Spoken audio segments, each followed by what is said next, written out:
রাশির রহস্য, জীবনের সত্য। অ্যাস্ট্রোবাণী 9 আপনার সাথে।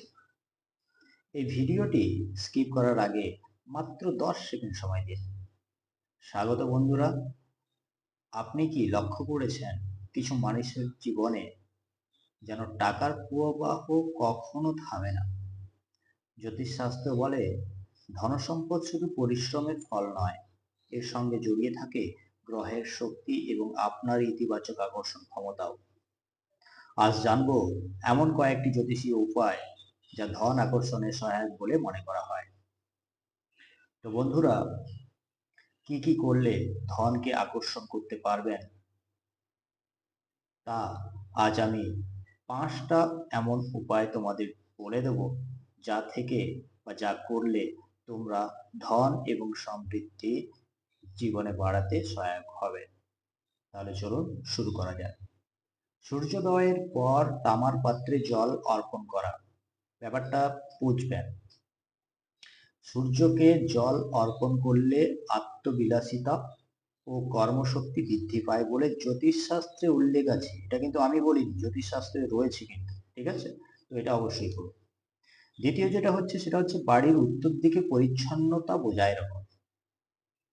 জ্যোতিষ ও বাস্তুশাস্ত্রে উত্তর দিককে ধন এবং সমৃদ্ধির দিক হিসেবে কিন্তু ধরা হয়। তার জন্য উত্তর দিকটি পরিষ্কার পরিচ্ছন্নতা রাখা অনিবার্য। 3 যেটা হচ্ছে সেটা হচ্ছে শুক্রবার মা লক্ষ্মীর পূজা। শুক্রবার লক্ষ্মী মন্ত্র জাপ বা পূজা অনেকেই শুভ বলে কিন্তু মনে করে থাকে। 4 নম্বরে যেটা নিয়ে আমরা আলোচনা করব সেটা হচ্ছে নেতিবাচক চিন্তা দূরে রাখুন, ইতিবাচক চিন্তা মনে আনুন। যত কিছু নেগেটিভিটি আসবে মাথার মধ্যে তত মাথা বিগড়াবে, ঠিক আছে? উল্টাপাল্টা চিন্তার জন্য উল্টা কাজ করে বলবেন, ঠিক আছে? তো এই জন্যই আমি বারবার বলছি যে মনের মধ্যে ইতিবাচক চিন্তা খুব রাখুন, ভরপুর, ঠিক আছে? আর নিয়মিত পরিশ্রম করুন, ধন আসতে কিন্তু বাধ্য হবে।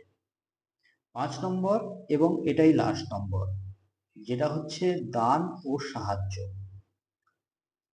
জ্যোতিষশাস্ত্রে এটা লেখা রয়েছে যে যদি আপনি দান ধ্যান করতে পারেন, ঠিক আছে, গরিব দুঃখীদের যতটা তোমার সম্ভব, তোমার সামর্থ্য অনুযায়ী, এমনটা নয় যে আমার কাছে নেই আমি ধার করে চেয়ে তোমাদের অন্যকে দিতে বলছি, ঠিক আছে? ওই রকম কোনো কিছু ব্যাপার নয়। তোমার সামর্থ্য অনুযায়ী তুমি যদি কোনো গরিব দুঃখীদের পাশে দাঁড়াও, এর ফল কিন্তু তুমি 10 গুণ ফেরত পাবে।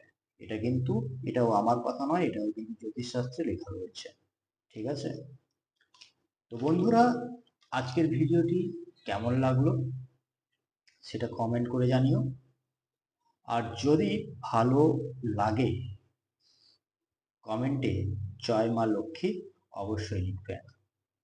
মা তোমাদের সবাইকে ভালো রাখবেন এবং ধন ও সমৃদ্ধি প্রদান করবে, এটা আমার আশা।